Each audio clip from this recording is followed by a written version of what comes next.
Greetings, tabletop addicts and adventurers in recovery. My name is Stubbii, and I'm joined by my co-host and partner in everything chaotic and critical, Gygis. And we're talking crit. Today, we're talking about episode 6, Knives and Thorns. We get started in the cold open, where we're honestly left with Valus, which was a huge surprise for me. Because I thought, honestly, we wouldn't have gotten like a solo. Bit of a background for her, right? Yeah, I wasn't. This was not what I was expecting. I don't know what I was expecting, but it wasn't this. That's for sure.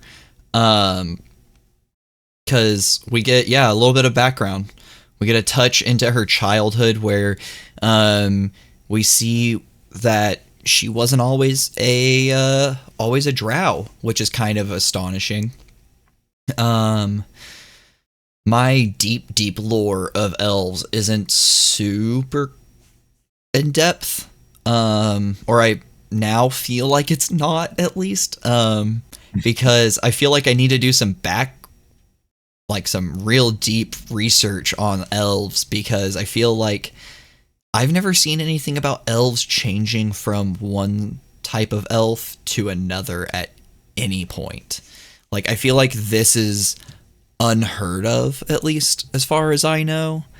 And I think it's very cool if this is something that Brennan has just worked up for his campaign. Because it's a cool twist on elves, that like at one time that she may have been a high elf or a wood elf or something of that sort, and now that Salandri has died, she has now transformed into a drow that is more representative of their god, or the absence of their god. Yeah, that's definitely an interesting point too, because that's not something that I someone being new to D&D, I didn't really, and this in particular, I didn't really put that together, was going from being whatever version of an elf that she was, and then the death of her god, then becoming a drow. Mm-hmm. Yeah, so that's definitely interesting. Yeah, so it just, like, from the representation, it seems like they were some type of like high elf. There's a variant of high elf that I forget what it's called, but it's basically an elf that changes with the seasons. That with like the springtime, their colors more represent spring colors, and fall more represent fall, and so on and so forth.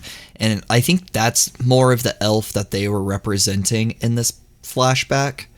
Because whenever she, I think it was her brother that they were talking about, had like all these different colors going through his hair, like it was like red and auburn and stuff like that, which was representative of like either fall, like a fall time, and so like it seems that whenever Salandri fell, that she and probably all other elves took this transformation into becoming drow.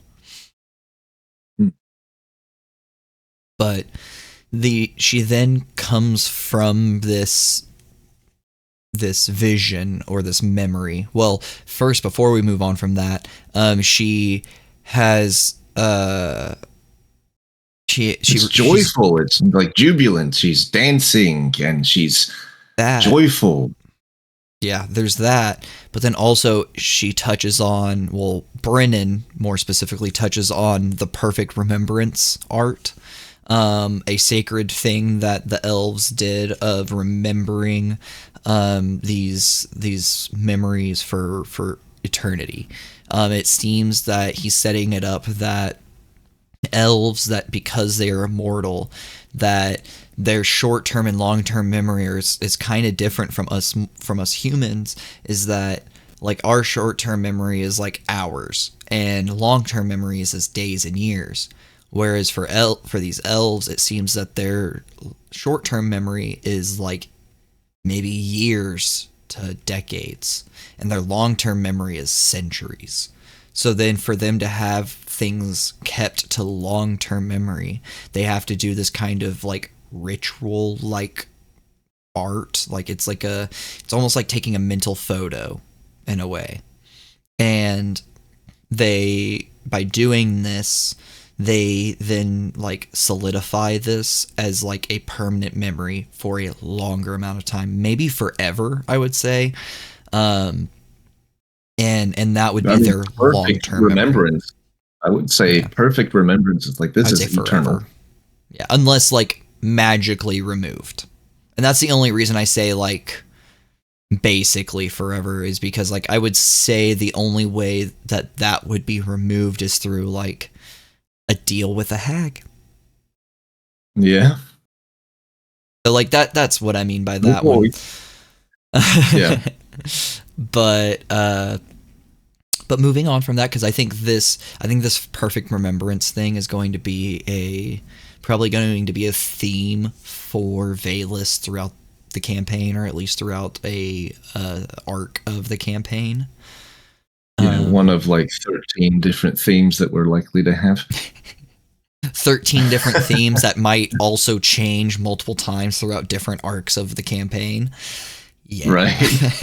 Because like we may like Velis may have this one theme for like the first like until level 10, and then from level 10 to level 16 she has another theme, and then like it may evolve multiple times. We'll just have to see. And that's if Velis might just die, and then that was going to be my next one. That was going to be my next one or Velis doesn't make it to level 16 and we have to have another arc for a new character that comes up. Who knows? Yeah. Ashley Johnson just might have to play like 3 characters this time. Right.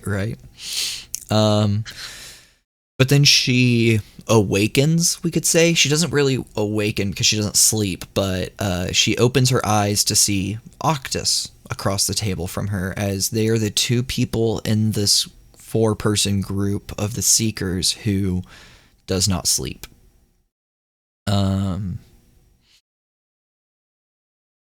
Yeah, it's wild because we get a look into basically what the Seekers campaign is going to be a little bit, is Velis and Octus kind of having this journey together whilst having kind of Taisha and Julian alongside them, which I'm curious to see what their story holds for the Seekers, because that's going to be interesting, where we're kind of centered around Octus, with Velis having a very heavy role in this group. And then we have Taisha, who wants to just protect Octus and search for her son. And you have Julian, who is just here really kind of more for Aranessa and for revenge for his family. So he's really just revenge and protection. So like we have, I'll say you've got Julian and Taisha, who are very mortal and very like what's going on right now is the most important thing to them. And then you have Velis, who is 800 something years old. She's seen a lot of shit. And then you have Octus, who was once this very innocent, ignorant person who now understands undeath in a certain sense. And now they, a very like Octus sense. and yeah, in a very personal sense, Velis and Octus are now connected in that sense, which is a weird split between them and then Taisha and Julian. Yep, that's the table. Yep. It's very two yin and yang. And I think that we see a lot of yin and yang in this campaign. Like I think we're gonna see a lot of like dichotomy. Yeah, the very two opposite ends of the spectrum, and how they really relate to each other, that you can't have one without the other. And we'll really get into that later with the soldiers table. And we'll dive really deep in with that. But like this campaign, I really do think it's going to be, or at least this arc of the campaign is going to be the total opposites and how they need each other. That you can't have good without evil, and vice versa. You can't have dark without light. You can't have happiness without sadness, goodness without tragedy. There's right or wrong. Right. There and within that there is not good or evil in any of it. That it's all gray.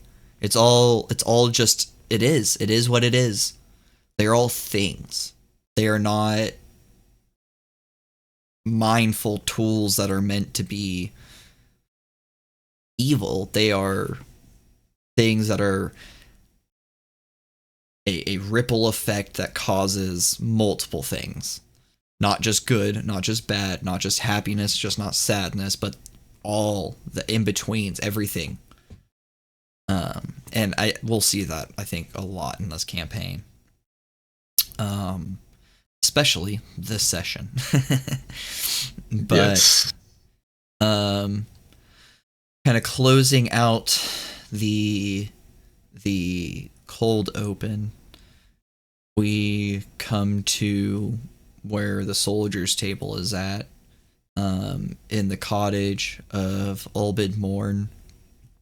It is the morning after they spent the night there, having some camaraderie with Ulbid, specifically like Tayor, connecting with him through the banner outside and the torn banner in Tayor's pocket. Between the losses that Thimble has felt and the losses that he has felt, there's just a lot of grounding here in this cottage. And I think this is kind of meant to be a last true restful, peaceful, happy place. Though it is built upon a lot of sadness that has happened here, it is, I think, also meant to be Brennan's last moment of respite. Calm. Yeah, exactly. Because I think what's to come after is meant to be very brutal, especially for the soldiers. Because I think the soldiers are meant to be actively fighting the problems. And that's going to be interesting to see. Yeah, and the emotional impact of everything that, not like, like as you're listening to it, you can kind of gloss over it, but Brennan is making a very big point to offer a lot of emotion into everything that he says, pouring like this love and this warmth into a lot of things, because I think he is very fucking ready to just take it all away. Oh yeah, he's ready. He's wanting to build up this soft happiness for them, just so that the absolute devastation that he's about to drop on them is going to hit that much harder. And I'm excited and scared. I'm going to cry. I know I am, because I'm a Sep. Oh, I mean, this scene already had me. Like, I mean, just him talking about his daughters and waiting every night for 13 years for them to come home, hoping that they will, not going out to search for them in fear that they would come back home and be wondering where he went. Like, it's just... Right. Oh. He was trapped, and that was just like, I'm not crying. I'm not crying, you are. But Ulbid, we open up with him serving breakfast to everybody. Tyranny asks about his wife, kind of which I think this is the start of a multi-layered character, which I think, again, all these characters are like onions. We're peeling back the layers one at a time. And one of those layers is the things that Tyranny has a compulsion to do. Like, they are, I believe, a part of her. I have a theory about tyranny that I think we'll touch on later when we get into it, into what ripple effects her actions are starting to have. But she asks about Olbid's wife and like what things does she love? Like what is her favorite things? And Olbid is just kind of like, oh well, honestly, this knife was very important to her. And it's just kind of like a serrated kitchen knife, probably like kind of like a bread knife meant to be cutting your loaf of bread, to be serving slices of bread to people. And it has an ivory handle, and it's a treasure from, forget what the country he said it was from, but it's from the old lands, I think is kind of how he described it, or the old kingdom. I can't remember either, but that's some deep lore. Right. Well, someone in the comments correct us. Yes. But he says that like it's something that is a relic from their past that they've held near and dear, and it was near and dear to her for cutting bread for their children and serving meals to them, and he has now used it ever since to serve meals for himself and people that come in, along with what he's doing now. And he puts the knife down, and like with this kind of sad, awkward moment, he's like, I'm gonna go outside, I'm gonna do some outside chores. I'm gonna get out of this awkward moment, I'm gonna save myself some sadness here, and I'm gonna go cry outside for a bit. And he leaves, and everyone else just kind of starts talking and kind of eating. Wick makes it known that he's like, I don't think I can eat the same meal twice in a row, so whoever wants it, here you go, Tyranny. Tyranny just as a demon slop just goes at it. Oh yeah, just absolutely devours it. And after some outside chores for a few moments, Olbid comes back inside and is like, hey Thimble, actually I need to take you upstairs and I need to give you something.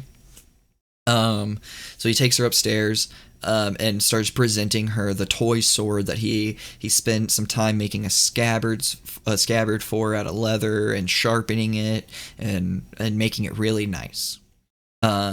He gives her the information that is actually enchanted. It's not a great enchantment, but it's something nice. It was meant to protect his daughter from like nightmares and monsters in the dark. And I would say saying it's not a great enchantment is definitely a humble statement. Kind of humble, very humble statement. Yeah, because we'll find out later it's actually pretty awesome. But the main enchantment that he lets us know about is whenever he unsheathes it, he goes to this little toy deer and says, Sir, I knight you, Sir Stagathy. And the toy comes to life and starts wheeling around, and he kind of lets Thimble know that, hey, if you use it on a toy about this size, it will bring it to life, and you can only do it once per day. And then gives her the sword. And Brennan also describes it that it is huge in comparison to Thimble, and that it would like almost be like a great sword, but it has the statistics of a scimitar. So I'm assuming what it is that it's a big sword like in size, but because that it's made out of like this tinsel metal, it's super light. Like even for its size, it's super light. So then like it doesn't have the like momentum that a great sword would have. So then it's more of the damage and dexterity use of a scimitar. Because a scimitar is more like a dexterity weapon. It's like the aluminum katana that you'd buy from a mall. Yeah, exactly. Except enchanted. It's magical. If only. And whilst this is going on upstairs, downstairs, Tyranny cannot help. She's just burning inside to grab this knife, and because of this feeling, she snags it, puts it in her pocket, and says nothing about it. And this is going to be interesting. This is an interesting moment later on, but we'll get to that here in a bit. Here, with everything going on, Olbid and Thimble come back downstairs, and he also presents the group with these chanter eggs. The first one, he says, if you break it, and it has like all these geometric shapes all over it in different shades of blue, I believe is what he said. And if you break it, or if you break it at your feet, it'll make all of those around you become very stealthy. I think he said invisible, but I can't remember exactly what he said. Specifically, it is a stealth item. It's meant to help them sneak around. And then the second one, it was if you throw it down and break it, everything in an area. What was it? Was it like takes damage of some sort, doesn't it? The chanter's eggs are where I think I got a little bit busy, and so I think I missed quite a bit of information on the chanter's eggs. But I think what the second one did. I forget what the second one did, but the third one, it was, he doesn't know what it'll do, but he knows for a fact if you need a situation to change quick, this will do the job. And this is one that I think is going to be cool. It expires within the month, so they have to use it within the next couple of weeks. But if they use it right, that could be a crazy change up on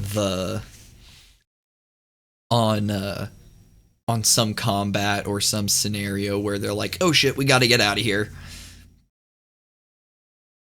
So I'm pretty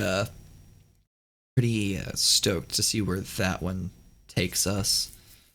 Yeah, I am too, because this is going to be one of those things that we don't really know exactly how powerful they are, but we'll find out. And kind of like, what was it? The portent? Like, I love these.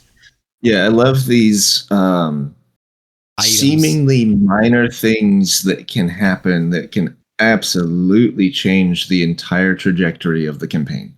Yeah, or at least entire trajectory of whatever's happening, for at least, or a character. Because the portent roll changed everything for Octus, and then on top, like the bardic inspiration from Hal to Thimble, that changed their survival check rolls.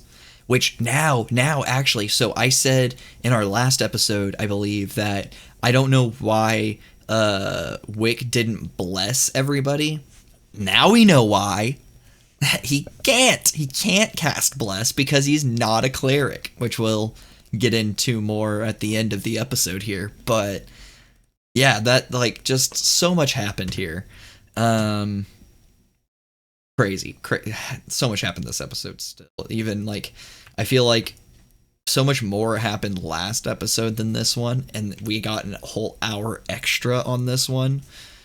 Still feel like a lot happened. A lot has happened. We are constantly tumbling right now. We're going, head first, and then ass end up, and then whatever the saying is. But yeah. we're going like this right now. Yeah, for real. And I think everyone felt that, because where we get into next is where where we're looking at the paths ahead of us. They kind of take a moment to kind of assess where they're at and kind of collect their thoughts and get an idea of what they need to do next. And they kind of take a moment to reflect, kind of.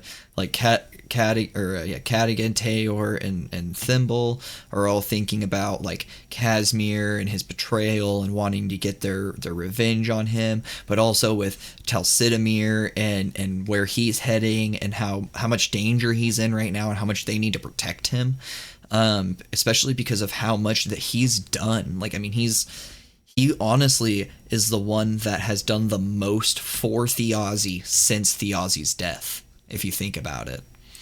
Because as soon as Thiazi died, he went and rebelled against Casimir and tried to...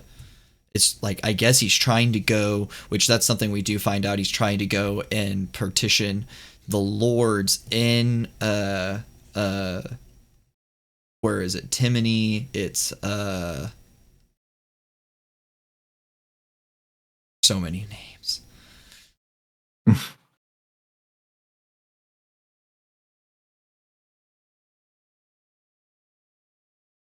Well, the people in Timony to try and make sure that the Gormalay, try to talk to the people in Gormalay to keep Casimir from getting the Stronghold. To try and, like, because it was done over like the debt, like it was a deal over the death of a man. Like, this is not okay for him to have ownership of this. But then also Wick and Tyranny are reflecting on the fact that they are fleeing from the Candescent Creed. They're unsure about how aggressive the Halavar house is actually hunting them, whether they're actually like sending people after them to arrest or kill, if they're just honestly just monitoring them to see like where they're at and what their activities are. And we're not really sure where that leads. All we know is that we're kind of... Go ahead. Oh, yeah, I feel like this is definitely a teaser. Like, this whole section of this episode was just a teaser. So it's like, hey, here's a tidbit of information, and we're not going to touch on it right now. But just remember that this is a thing. Yeah, like, remember, they are being chased by the Candescent Creed. We don't know if they really are or not, but, like... That might be a thing that happens here in a session or two. Yeah, we don't know how aggressively they're chasing them. Is it something that just like, is the Candescent Creed just like, we are aware and we are pursuing a solution? Or is it like, you know, are they just going like, God damn it, okay, yeah, we need to go now, you know, get him. Like, we don't know that.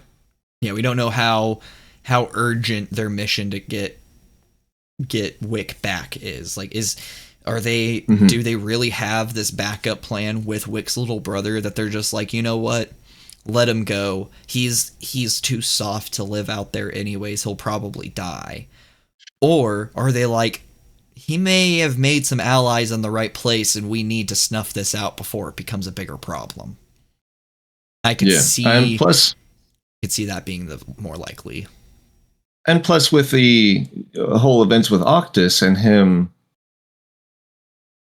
you know, retaining. Did he retain the Stone of Night Song?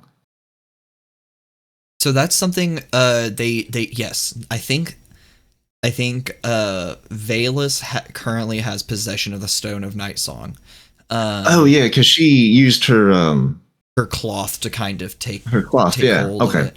But it's still in their possession, and in that weird moment to where he was kind of like in between worlds, I guess. And he was just like, "No, I'm just gonna take it out." And then,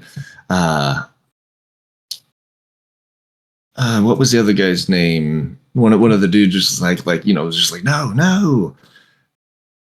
Yeah. So what I'm saying is like we don't know, or maybe we do know, the Candescent Creed and them, like who's all connected to, because something as important as the Stone of Night Song, I would assume that there's going to be multiple people at work. So that also makes me wonder how actively pursued not just Wickander but Octus is as well too, and their connection.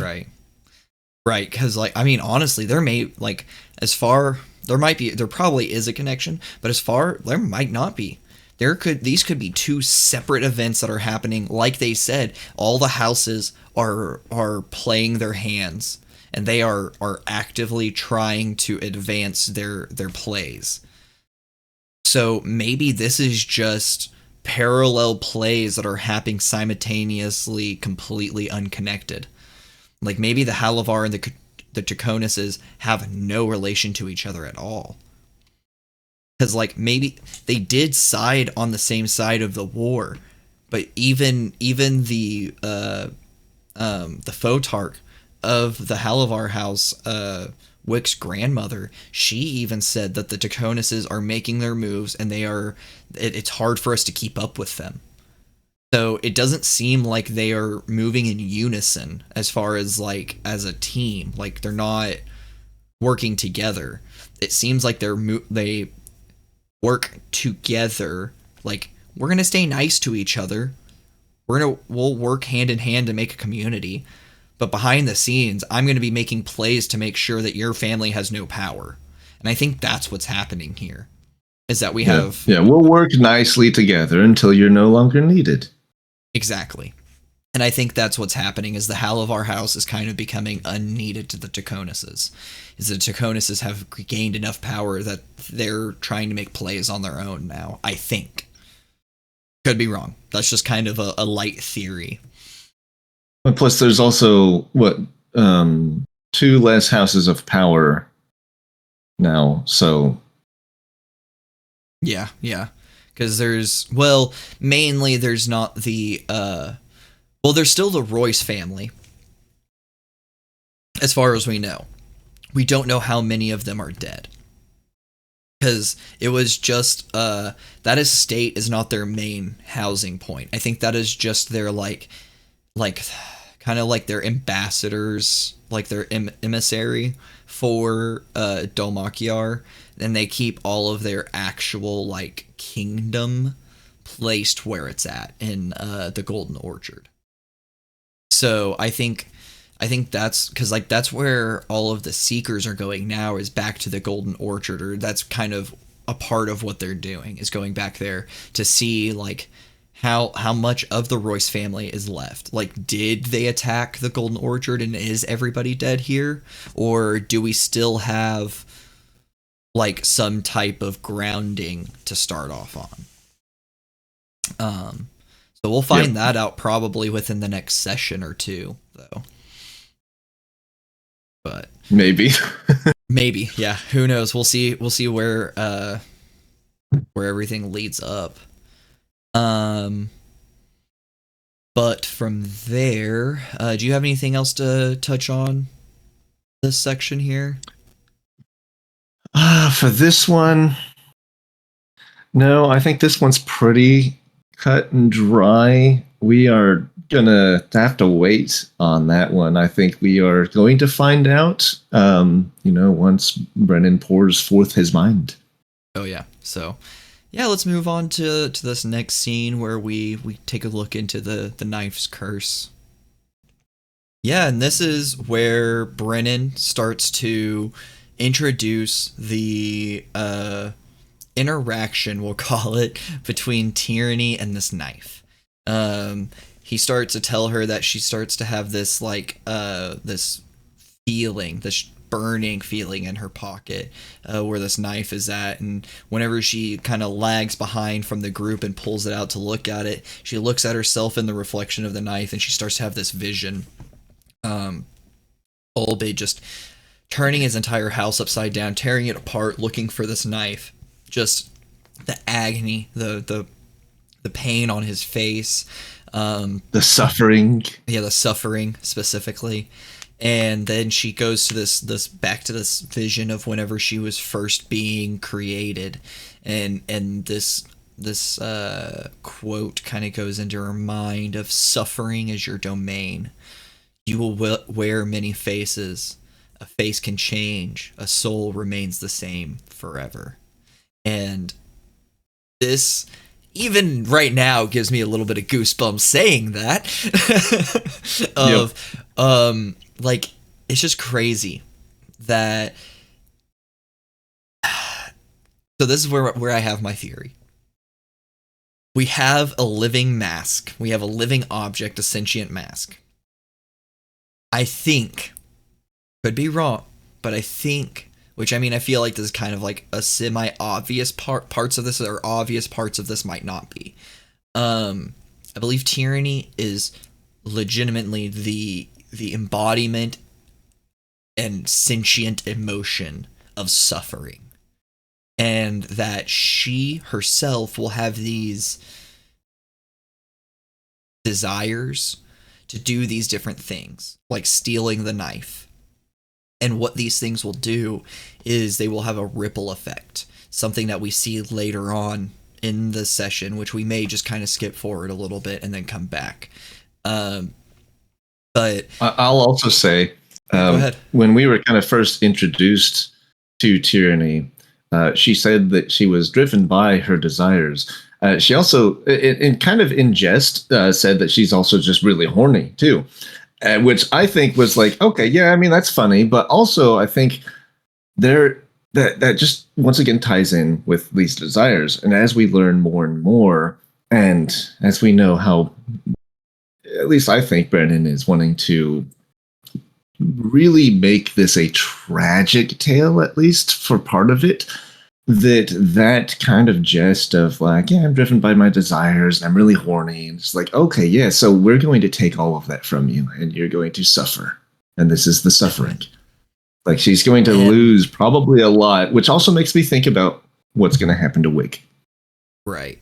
And so like with her thing, with my theory on her, is that she does these things, these desires. She has these desires to do things, and she's driven by them, like you said. And like what these things do have an effect on others, like cause suffering, her domain. They cause suffering for other people. But like she was trying to explain to the group in her, like in this scene here, where she tries to explain to them that no, not all demons are good or bad, that it's not as easy as that like there is like a great gray area of everything. She's trying to explain that to them, and I think that in that she's trying to show that like suffering isn't necessarily bad. It's just a part of life. It is what it is. Like, yes, it's suffering, but without suffering, without the ability to suffer for something, you can't enjoy everything else that much more. And I think that's a part of what this scene that we're getting is, where she has this vision. It's the hunger before the feast. Well, yeah, but like she's getting this vision of Olbid tearing his house apart. She's seeing the effect that she's supposed to bring, the suffering. What she's not getting to see is the actual ripples that this suffering causes. And that ripple comes later when Cadigan ends up getting Wulfric back by his side after sending him off to return the knife. And Wulfric comes back, and in the note it says, I tore my house apart, but in that I found so many forgotten treasures. Mm-hmm. And that's key. It's key to what my theory is. Because she stole the knife and caused this suffering, he then was allowed to find all of these forgotten treasures. And he would have never found these forgotten treasures if it weren't for suffering. And that the suffering is key for anything else to come.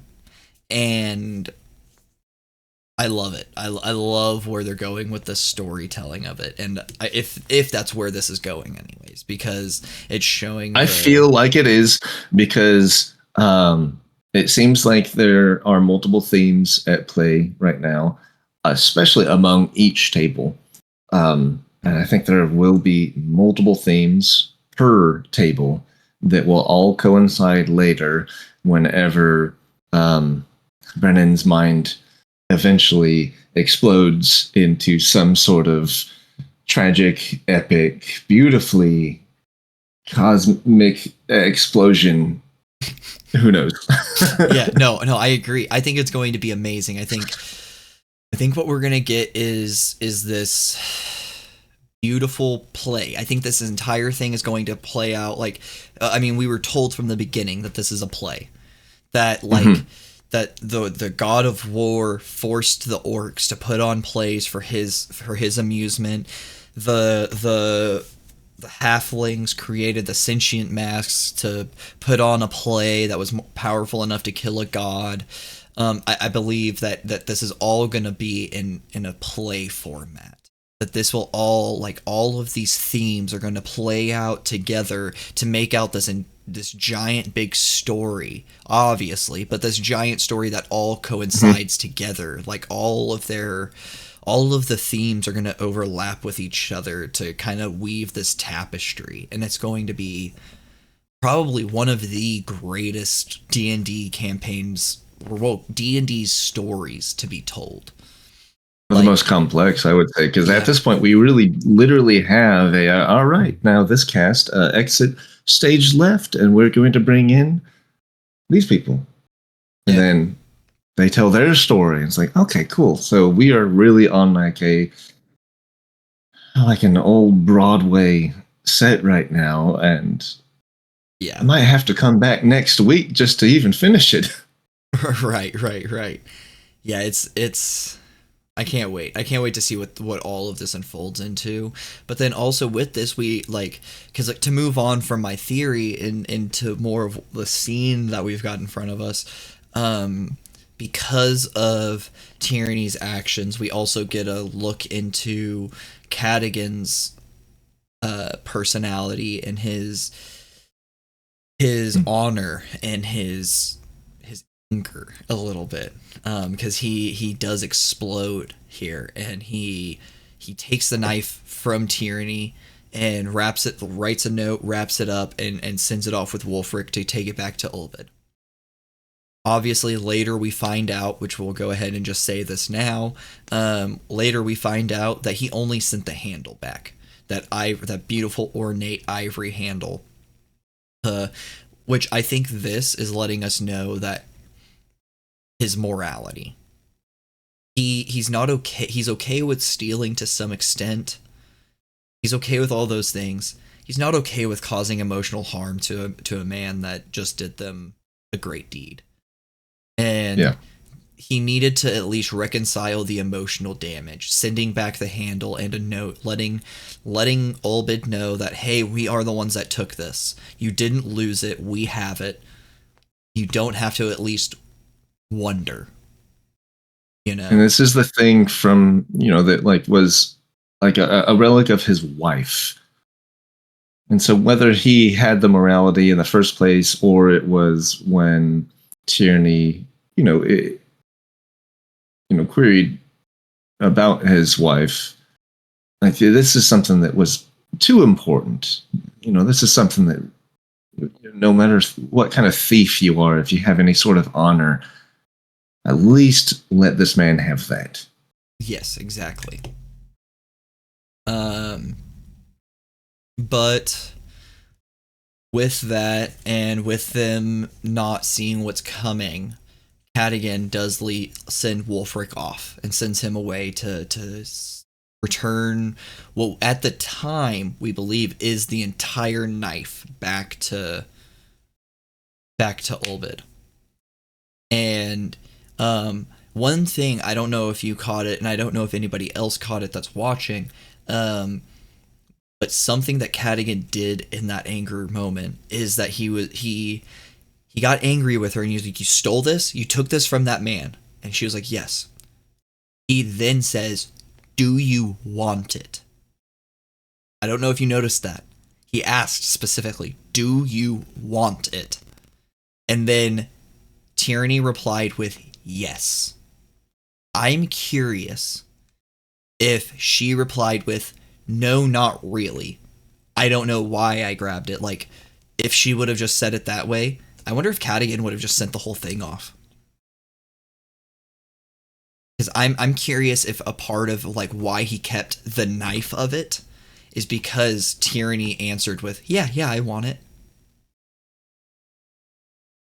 I don't know if that was just a thing that I'm over observing on, or if that's an actual thing. I noticed that as well, and I also feel the same way. Am I overthinking that? Was that just right. Sort of a character thing right there, or is this something we really need to dig into and think about? Is that actually something did he actually ask that for a reason, and then because she said yes, I want it, he kept the knife part of it and sent the hilt back, or the hilt, not the hilt, but the handle back? Because even then, it's like, why? Why would, they don't really know each other that well, so why would he be so much like, do you want it?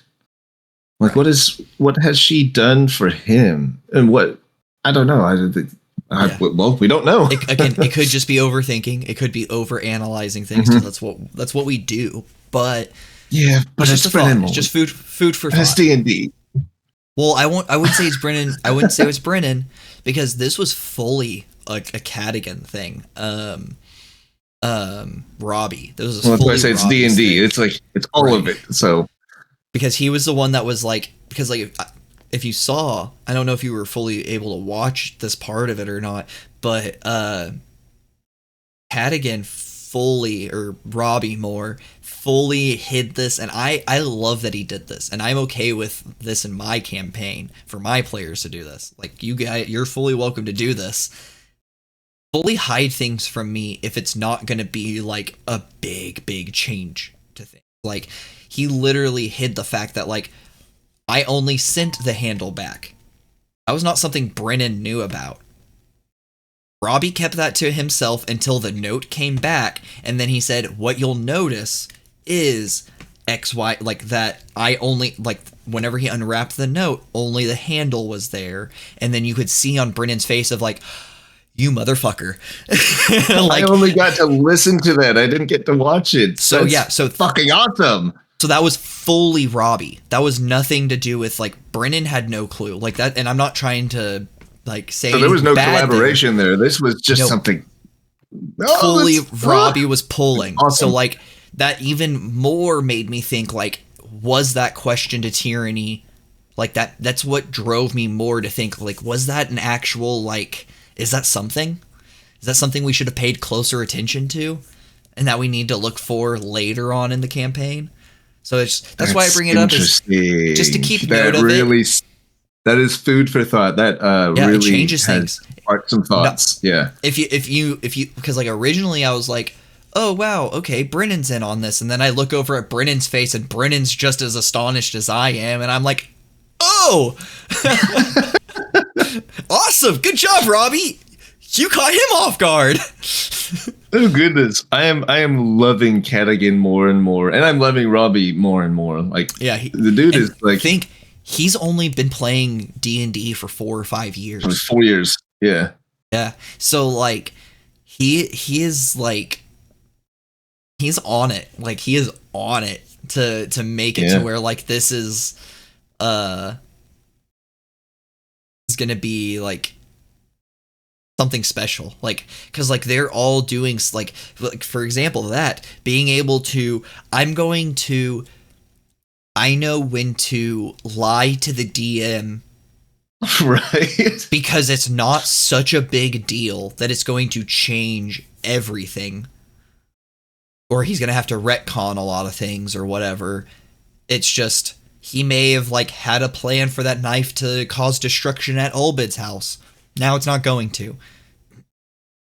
You know, all we get is a sweet moment that Olbid got to find all of these hidden treasures in his home.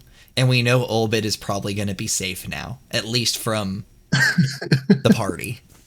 So this was just one of the most wholesome, sweet moments that we've gotten so far. Oh, yeah.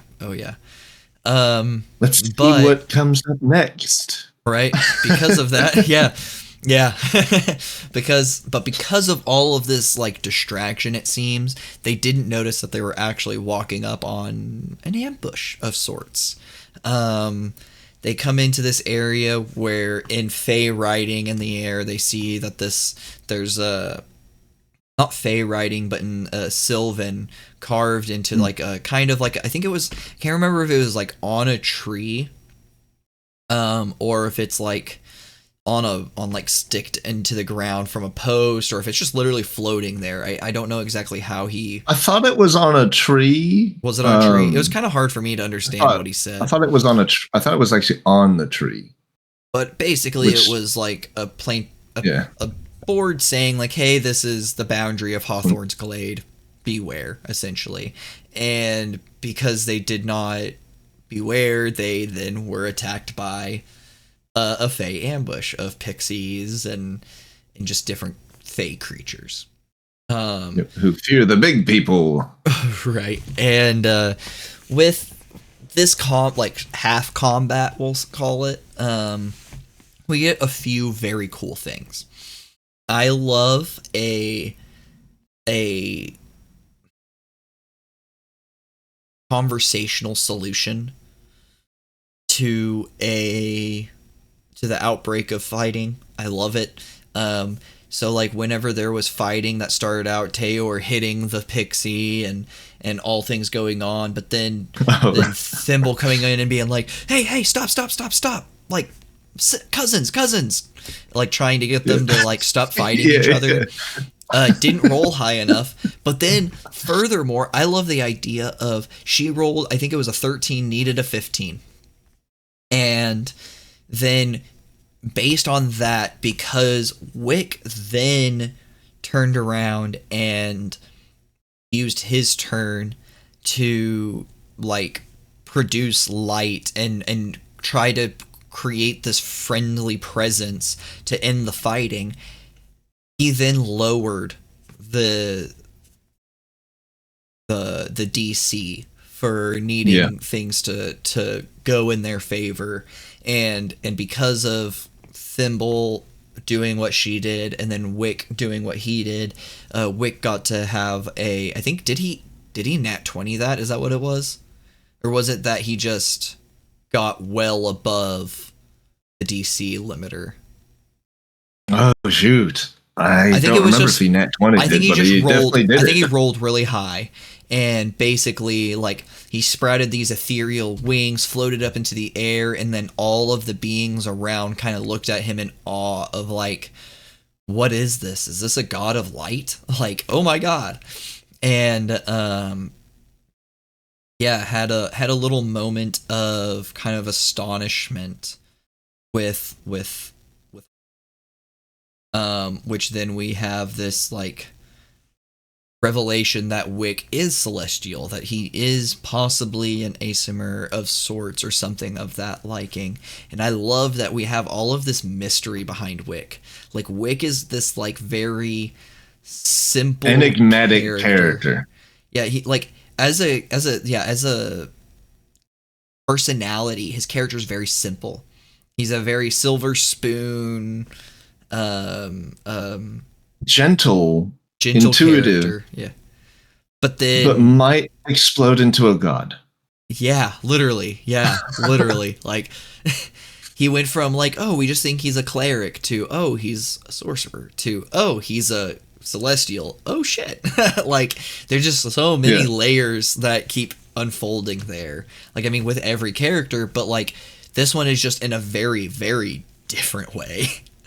Like in a way of like, I also love in this moment too, whenever it was at some point it was kind of like Tayor was speaking to them. He's just like, he's like, I'm very sorry, I did not mean to actually attack you. I just I'm a person of defense, and I was stationed to defend, so that's why I attacked you. Yes, exactly. Okay, that makes a lot of sense. Yep. And then also the fact that Honeysuckle gets whacked with the light from Tayor, and just like, oh, you guys have a god of light with you. Speaking about Tayor, but while she was unconscious. We have Wickander, the god of light, happening. Yeah. So it's just like it's so funny, which I mean, so many layers to this. Like I still want to know what's going on with Tayor. I want to know where his power comes from. Like we had that that commenter from episode, I believe it's 1, or maybe it was episode 2, who said that that like kind of gave us the insight that paladins don't technically need a god to worship to have their power. Here it is. It was, I don't want to say the person's full name, so you know who you are, Berryful. But in D&D 5e, but 2014, I did more research into it, and also in the 2024 version, it is this way as well.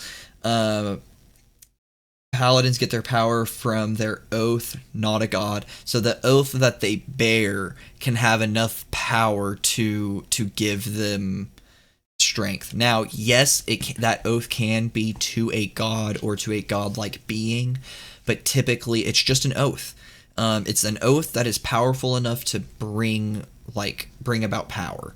And I think this kind of resonates with Brennan's world very well. Because he also, like, kind of where we go with Wick, and how Hawthorne kind of says, like, somebody must believe in you greatly for you to have performed this type of magic. So there are hints that belief in something gives it power. So, especially when we go back to Ulbid's sword that he gave to Thimble, he believes the reason the enchantment he gave that sword sticks around so well is because of his daughter's belief in that enchantment.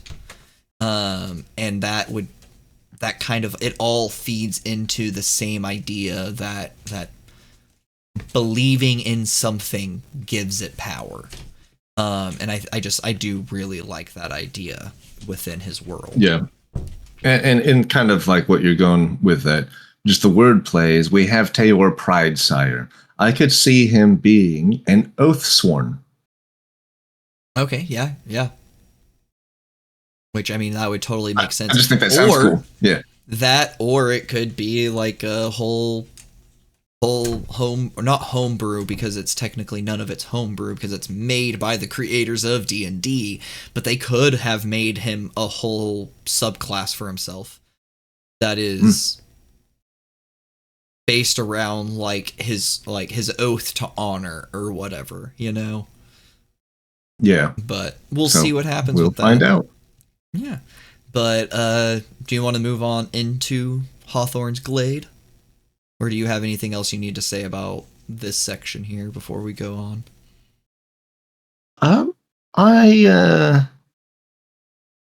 And nothing important. I loved that shambling mound that they had for a while. Yes. It was just like almost kind of semblant to that or a trinket. It's just like, I miss that. Well, no, that isn't that its name is Shasta? Did it have a name? Yeah, it had a name. I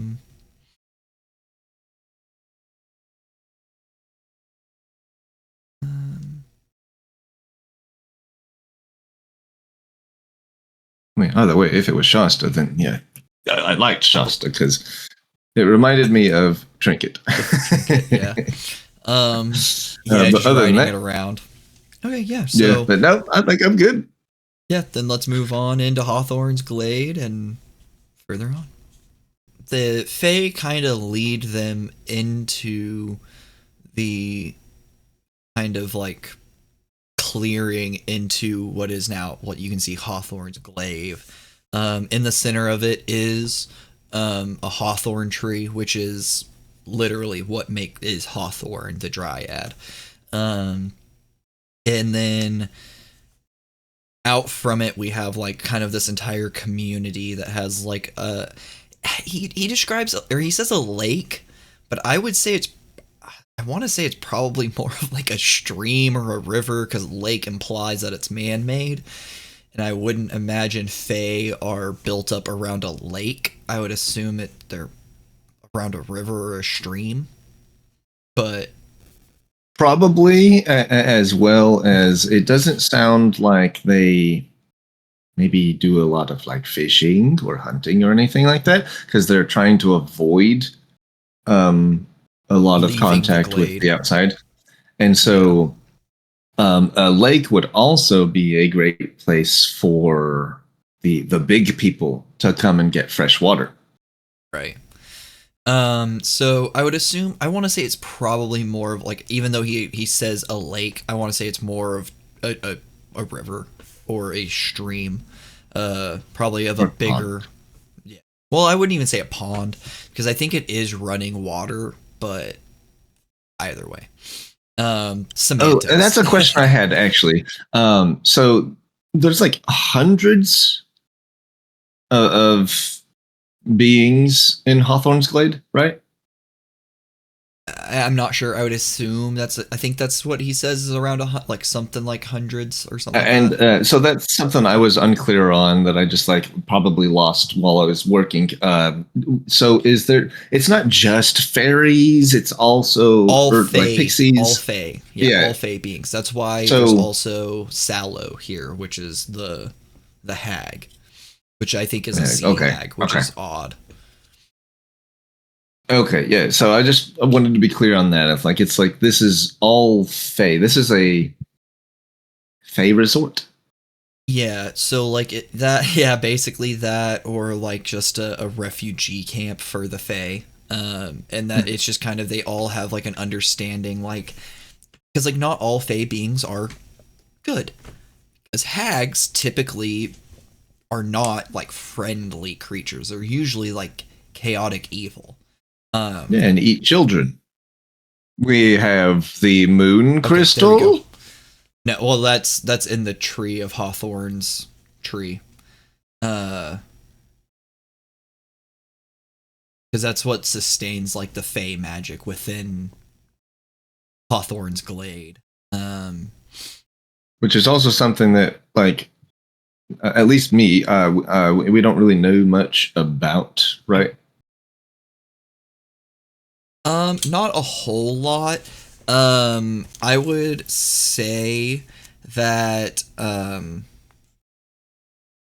it really is probably like something that, since it's fae, I would say Salandry probably put into place. My theory on that is that, because it's my assumption.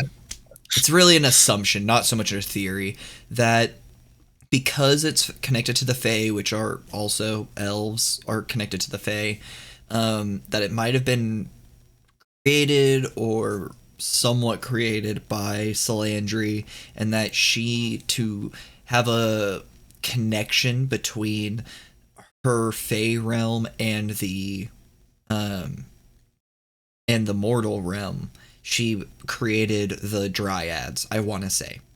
And in that, placing these magical stones, the moonstones, or the moon crystal, within these trees, awakening them into dryads. I specifically phrase it that way because we will be touching on awakened trees here in just a little while, and I think that Salandry is the one that kind of initiated this, I believe. I could be wrong about that again, because we'll find out more, I'm sure, later on in the campaign. But it's a pretty sound thought, though. Thank you. But as they are coming into Hawthorne's glaive, Glade is kind of when Wulfric rejoins the group, and we learn about Ulbid and him turning his house upside down, and then finding all of the treasures that he had lost before, and yada, and all of that. So just to kind of keep things in order here. Mm-hmm. But while we're coming into the glade, They kind of ask about Sid, and because like that's why they came with them to Hawthorne's Glade, is they brought up Sid before and they said yes, and he came with us, you should come with us. And that's where Hawthorne leads. I'm not sure if it was the entire group, but it was for sure at least Thimble, Peor, and I believe Cadigan all go with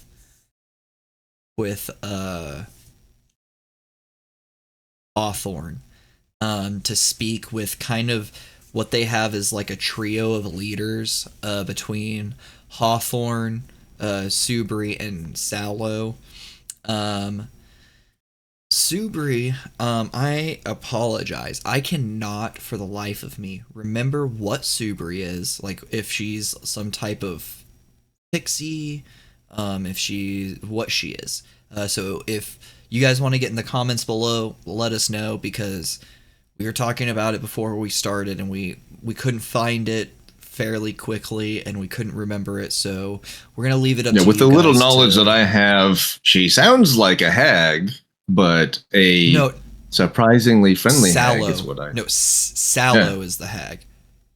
Subri. Oh, I thought you said Sallow. No. I was talking about all three of them, but I'm not sure what Subri is. Sallow, I know, is a hag. That's 100% confirmed. I just cannot remember for the life of me what Subri is. So if you guys want to get in the comments below and just kind of let us know, correct us on that one, and we'll appreciate it. The Subri, that's like a type of car, right? Subri, Subaru, something like that. But she was the more gentle of the leaders. The rugged car.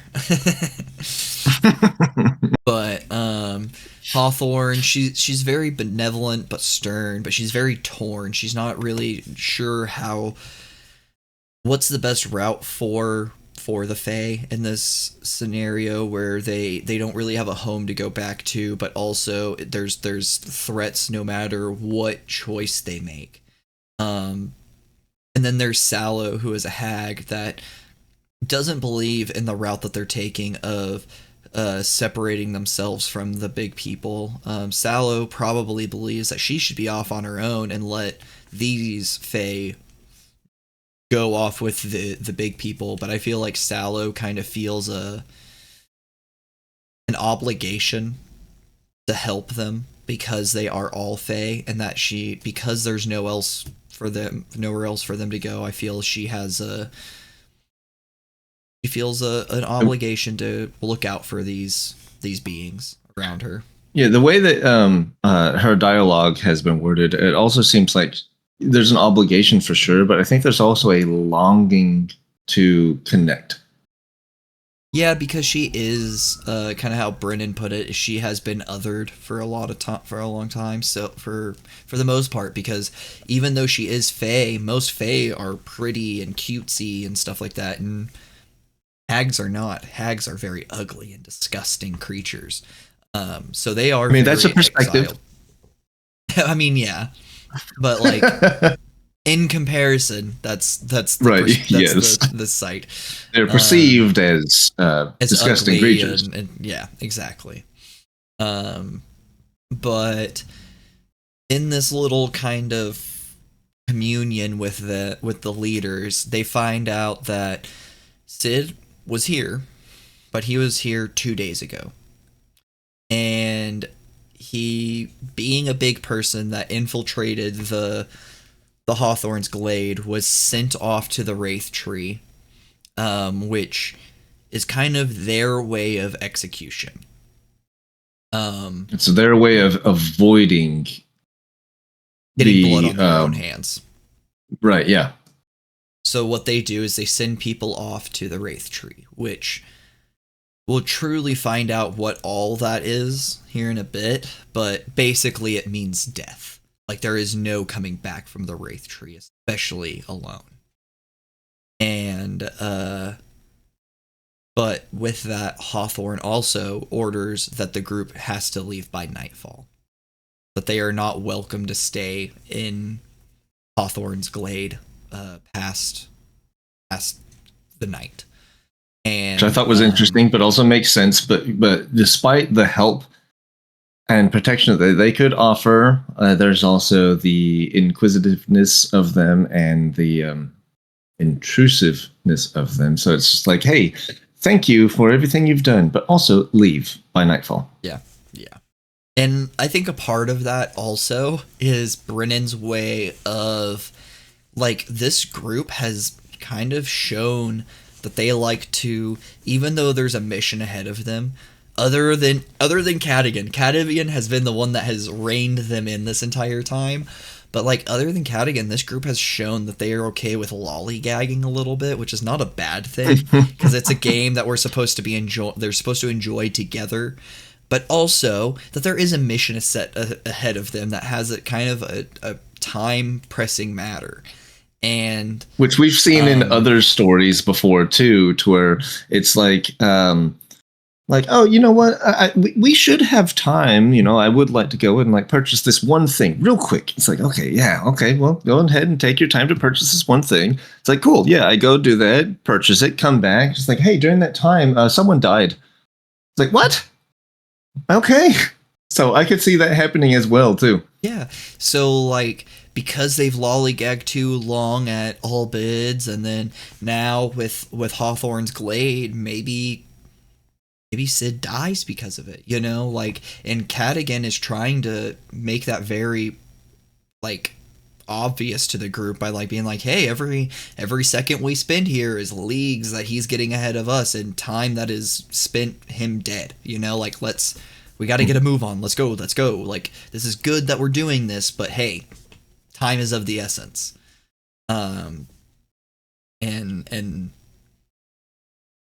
so then we move forward to the vision that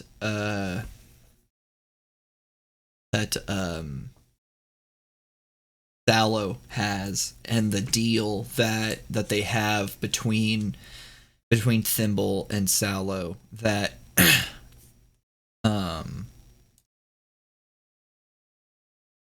she like asks for a trade. She wants a memory from Thimble, and a specific memory that comes to mind for Thimble is how she used to call the Aussie Thaz. And she was the only one allowed to do that. And she's kind of sent back to this moment where she's having trouble writing the J in Thiazi's name, and she just kind of looks over at Thiazi and is like, hey, can I call you Thaz? And he just kind of chuckles, like, I haven't heard that name since I was a kid. And he's like, you know what? Yeah, you can call me Thaz. You're the only one that will be allowed to call me Thaz. If you hear anyone else say it, you cut him for me, alright? And they just have a little moment. But as soon as she's having that memory comes to mind, that memory is ripped out of her. And she can no longer remember why she calls the Aussie Thaz. She just knows she calls the Aussie Thaz. Which was a beautiful moment, too, because Cadigan encouraged her. Because there was a moment of, like, well, should I do this? And he was just like, I think you should. Go ahead. I will make sure that you remember. I will hold onto this memory for you, and I will remind you. Cadigan's fucking awesome. Yeah, he is. He's probably one of my favorites. And like in that moment, and like he's like, I won't let you forget. And she's just like, forget what? And it's just like such yes. Like the actual heartfelt moment of that was like, forget what? It's like, oh no, you did already forget. I'm legitimately sad right now. Yeah, that was like a good but terrible moment. Like, honestly, in this group, Cadigan and Thimble have the best moments so far of just like Cadigan getting pissed off at tyranny and just like committing to the role and the acting out of this, like, hey, we're friends, but I'm about to scream at you for a second. Like, just beautiful moment. And then Laura just committing to the role of I'm a little pixie girl that one of the sweetest memories I have of the person that is so near and dear to my heart is now being taken from me. I don't even know it was taken from me because it's just gone. And even Brennan, I think, in the cooldown was just like, I didn't expect this to be so sad. Like, you didn't have to give a sad memory. Goodness. Yeah. It's like... Yeah, he was like, why did I make this so sad? I didn't have to make this so sad. Why did I do this? I did this to myself. What the hell? Yeah. Yeah, that was a good moment there, too. It was a very good moment. It was a heartfelt moment. Like, I did shed a tear, not gonna lie. I'm the same. But with this trade, she's given a glimpse into what could be a future, what could be now, what could be a possibility, what could be a certainty. We're not sure, but we're given a glimpse of Sid being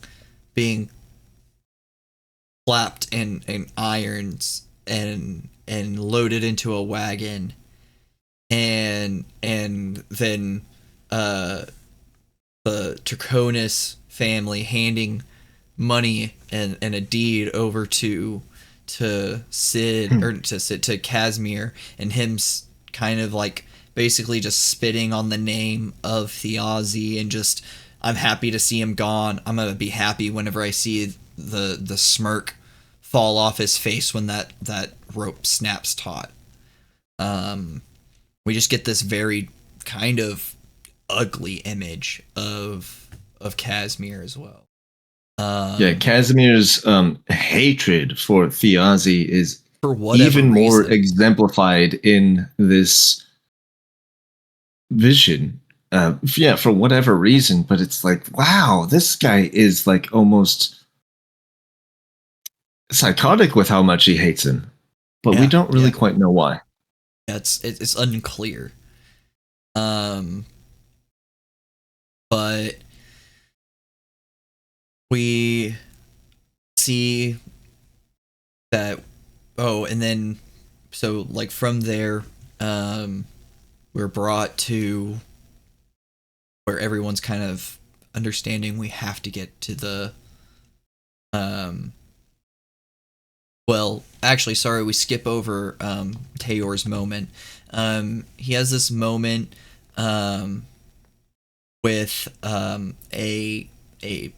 another Fae being that he's kind of a representation of, like, not all of the Fae resent the big people, and not all of the Fae in this community that kind of refugee here temporarily or long term don't resent the big people.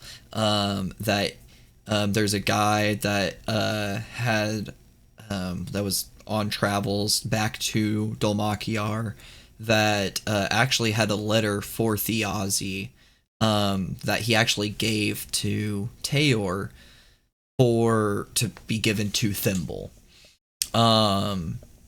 which was just kind of a small moment, but it was small moment, but a very interesting moment, because there seems to be a reoccurring thing here with Thiazi has probably known that he could possibly, die or, be imprisoned or something. So he has left information around in multiple places with multiple people's, with multiple devices of delivery, so that he's insured, because he probably just assumed, I'm not going to make it. And I have a lot of info to give. I'm not a good guy. I've got a lot of shadows following me, and I need to make sure that there is a contingency plan laid out to make sure Hal and his family are safe after I'm gone. And I can not wait to see what that letter says, because, like, the first letter we get is about Bolaire, and we find out that, like, the Aussie has all of these terrible feelings towards Bolaire, kind of, and has, like, used him like an object for so long. And so, like, I'm curious at what this next letter has in store to give us more of, like, what the fuck moments with Thiazi, you know. Yeah, because it could be either with Bolaire, Thiazi was just like, yes, like, this is an object to me. I don't really see this as a person. I'm using this thing. So is the next letter going to be yet another, like, I saw this side of things and I figured I could utilize the emotional imbalance of this to achieve my ideals? Or is it going to be something to kind of help us balance our emotional morale opinion of Thiazi to further continue? You know what I mean? Like, no, there's a lot there. It could fully be like something just completely sweet and light and happy that just makes us think like, oh, wow, that letter from about Bolaire was so just the one bad opposite. Moment. Yeah. Like that was just the anomaly within Thiazi's personality, that like Thiazi had all these good things and this was the black spot on his record, you know? Or when we find out, it's like, oh, Thiazi's actually a piece of shit. Yeah, and he only has a little white spot on his record that was the spot that he kept in the limelight as much as he possibly could, you know? But yeah, it's just like, hey, there's several pages to my book, but I'm only showing you page 1. Yeah. Exactly. Or I'm only showing you the cover, you know? Right. Oh, yeah, goodness. That's what I'm curious, because this could be a whole nother like layer to the darkness of Thiazi, or it could just be deepening the facts that Thiazi was a good person, because it's going to be hard to write Thiazi out as a bad just a straight up bad person, because Thimble was right next to him the entire time, unless we're saying Thiazi was sneaking off away from Thimble all the time to do some dark stuff, or that Thimble is just so oblivious to everything that's going on that she just didn't see the darkness right in front of her. It's just going to be hard to write that in. Plus, realistically, when you are in charge like Thiazi was, he seemed to be very connected, and he kind of was the man. You have to make some bad decisions. Like, you have to make some hard choices. Some questionable ones, yeah. Yeah, just like, I don't want to end this group of people, but if I don't, that means a lot of people are going to suffer. It's either a small group of people suffer or a lot of people suffer. So, unfortunately, I have to be the guy that is going to say, yes, let's end them. It's kind of like Doctor Who and the Daleks. It's like these beings, this whole race of people was created to destroy everything. Literally, they are programmed to destroy everything. They can't help but do anything else. So I have to wipe them out. I have to commit this genocide to save everyone else. So yes, am I doing something absolutely terrible? Yes, 1000%. But is it for the greater good of humanity? And does that sound terrible coming out of my mouth? Absolutely. Yes. It's like, wow, do I sound like Hitler right now? Yeah, I do. Holy shit. that is the dichotomy, the duality of good and evil. Right, because I think, and like I was saying, I think that's what this campaign is about, is that yes, can you look at history and be like, wow, this person was terrible. But if you tweak some of the information, then you could be like, wow, that person looks like a great person, because it looks like, wow, that whole, this whole machine was built to destroy humanity. Well, it's like, what if that machine was a whole race of people? Is it still okay to kill that race of people? Or is our perspective of what destruction is that wrong?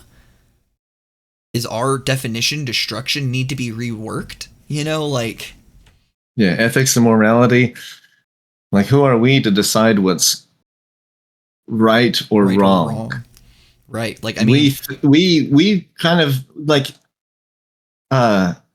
we made up the concept of time, right? So we also made up the concept of good and evil, right and wrong, what is correct and incorrect. I mean, even the concept of being late is something that we made up because we gave a label to what, you know, all of this is. right, exactly. There's a lot more to go into that, so I'm sure if anyone wants to comment on what I just said, you can really get into it. But to simplify things, yes, we're a bunch of assholes sometimes. Yeah, and I mean, like, and even whenever we're being good, in a way, you can look at it and it's like, wow, you're garbage. Like, you're doing a bad thing, too. Like, I mean, if you look at, like, going in and like giving too many resources to an underdeveloped community or country, if you give too many resources to them, then they become dependent on the influx of those resources, that then whenever those resources stop coming in, they don't know how to react to that. Like, they don't know how to, like, that influx of resources became their homeostasis. So whenever you rip that homeostasis away, how do you find normal again? You can't. So I mean, it's kind of that same idea, you know, like, when you rip that away, it's a hard balance. what do you have, you know? Yeah. But going on from the super deep morality of all of life and everything, of what's going on in Hawthorne's glaive glade. I keep saying glaive. Glade. Yeah. Galada. Whenever we move on from there, the group is heading fiercely toward the Wraith Tree because they were given exact directions to get there, trying to see if Sid actually went off this direction or if he just kind of knew maybe not knew he was being sent towards death, but knew he was being sent the wrong direction and actually went the right direction towards Gormalay. And so they had to go to the Wraith Tree just to confirm it. He did. And when they got there, they were met with this once awoken tree that is now been risen by this wraith that's floating near it. And he basically essentially initiates combat with, "You should not have come here."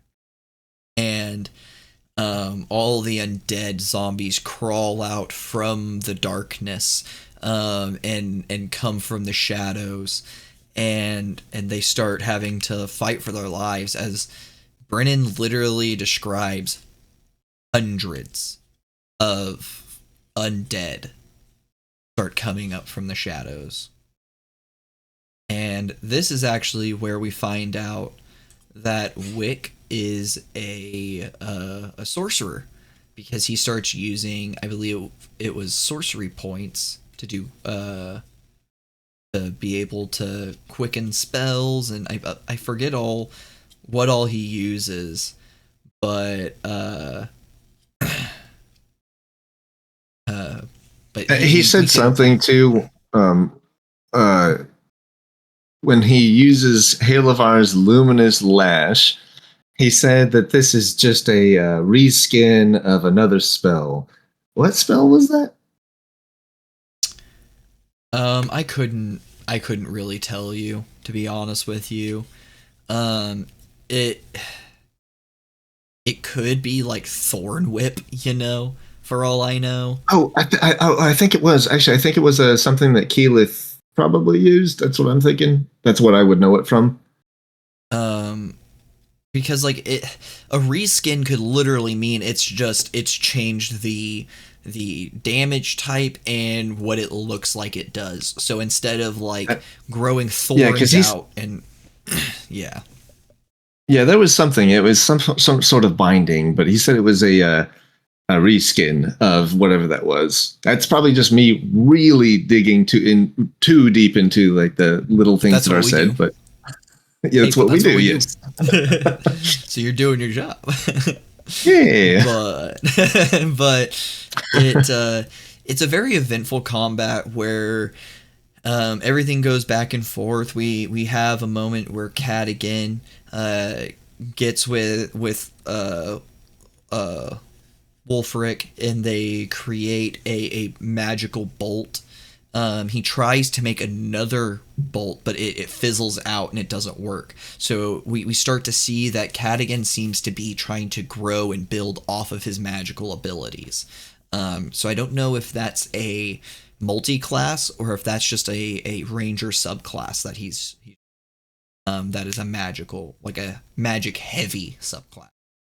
That is we'll a good see. thought. Because a lot of the rangers do have some magic, like you have hunter's mark and stuff like that, and speak with animals and some other things, but some of the subclasses go into magic a little bit more, and that's where we get like not the lay on hands, but the spare the dying, and I think he used also another magic healing spell for Honeysuckle to actually heal her some hit points. But we get going through it all. We get just a bunch. I mean, it's just combat. It is combat. But we finally see the red rune that is in the tree, the crystal that is similar to Hawthorns, but instead of emanating real quick. life. Yeah. Going back to the combat real quick. It's like, yeah, everything was pretty normal, but wasn't this also one more moment that we got to see something of Teor that's we're not really privy to yet, because he used Divine Smite. And isn't that something that we are still questioning where he gets this power from, how he has this power? Yeah, we touched on that a little bit already, but we to touch on it again. Yeah, he does the full. If you want to describe how he does his flail, but yeah, it's interesting. I just thought, we don't need to touch on it too much, but I just thought it was interesting. Like, this is just yet another moment, and that's pretty much it. Yeah, kind of just like the light kind of emanates from, it seems like from his hand, so it does seem like it comes from him. I'm not sure, that could have just been how I took that and I overread into it maybe, but it seemed like the as we do, the light radiated out of his body into the weapon and up through the chains and up to the mass of the flail as he took out the wraith. And we find out actually the wraith is not the thing that is binding everything to life or to unlife, as Brennan likes to put it.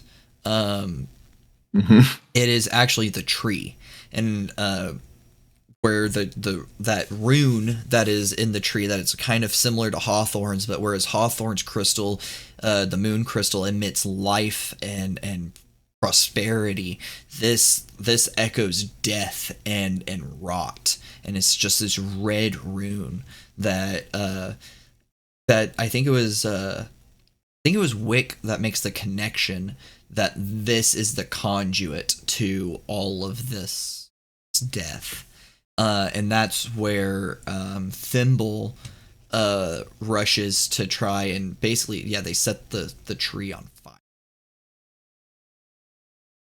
Yeah, because Cadigan tosses oil at it. Yep, and Thimble ignites it.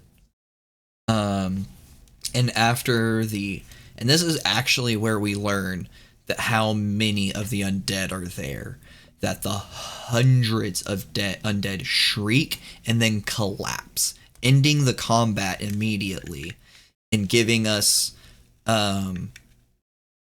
the free will to look around to see that Sid is not among the dead, thankfully. That he did, either just make it out of this area before nightfall, or he was able to deduce that they were sending him the wrong direction, and he actually went towards Gormalay. And that's kind of like finding out that Sid isn't among the dead is kind of where the session ends. We're left kind of in the middle of the night, in the middle of the woods, and not sure where Sid is or anything. A lot of questions, everything unanswered.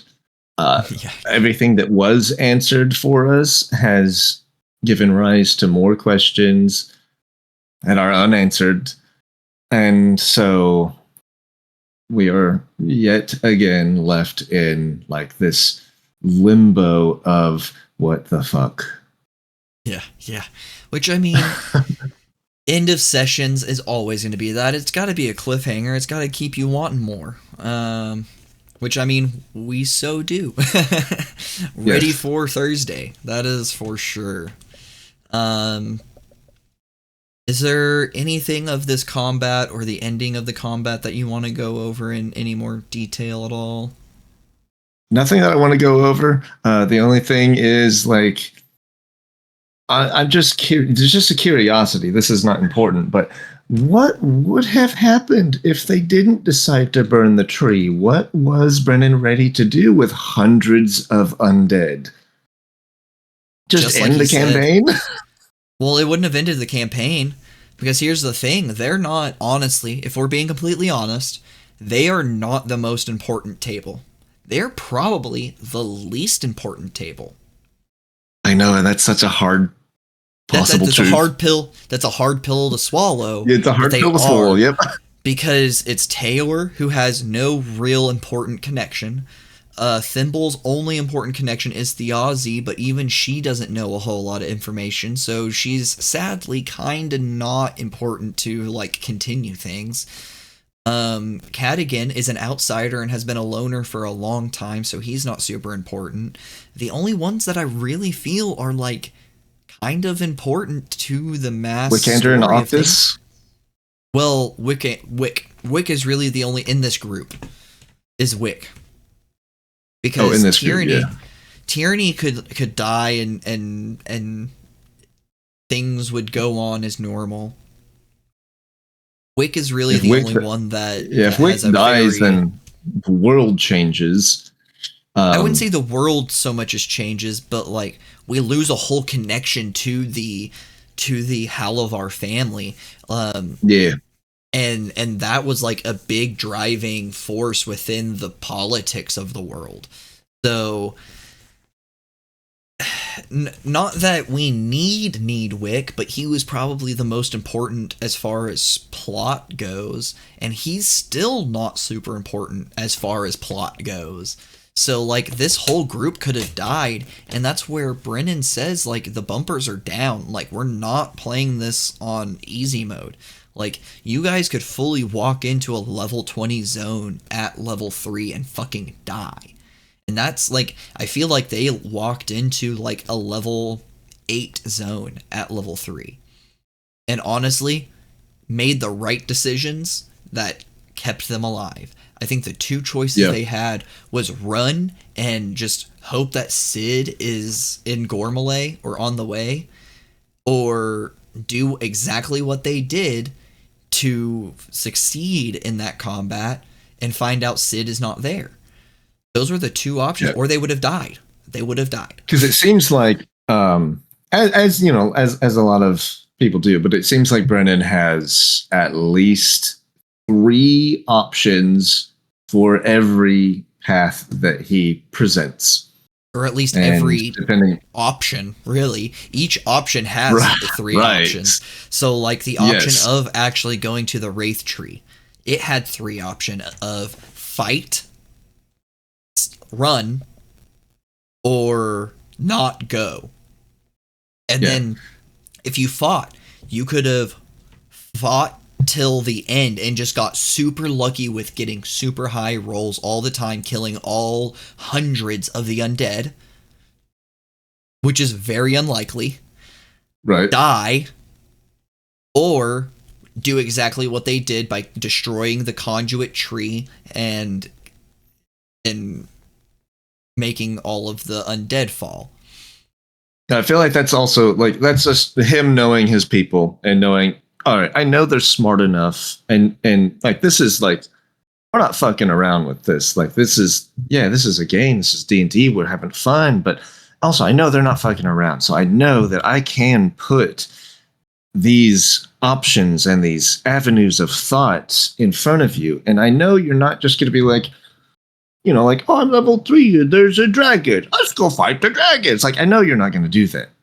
The option's there, but I know you're not going to do that.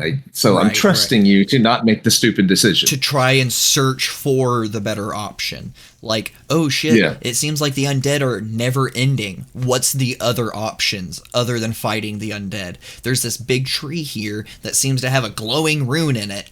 Let's try and destroy that. Because all of these undead have this red glowing light coming from their mouth. They must be connected. Yeah. You know, like let's look for the puzzle. Let's look for the answer, you know, rather than forcing everything. Well, with that, or do you want to go ahead and move on to the few announcements that we have? I think I am good. Oh. Cool. Really, the only things we've got is one, all of our stuff is now on Spotify.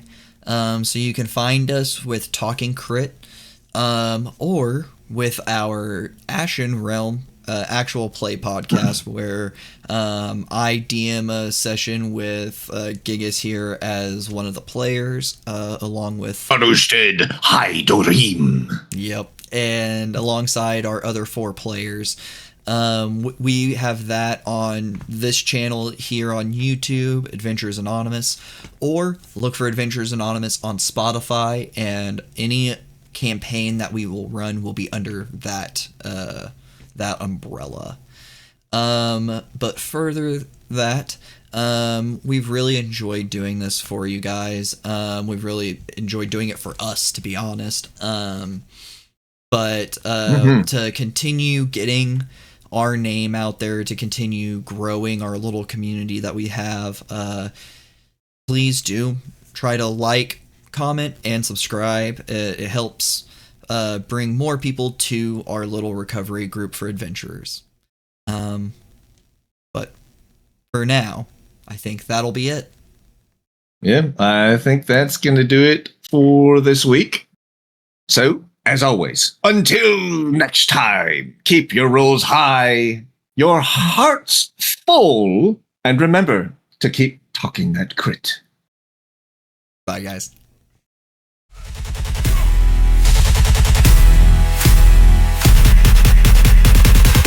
Battle.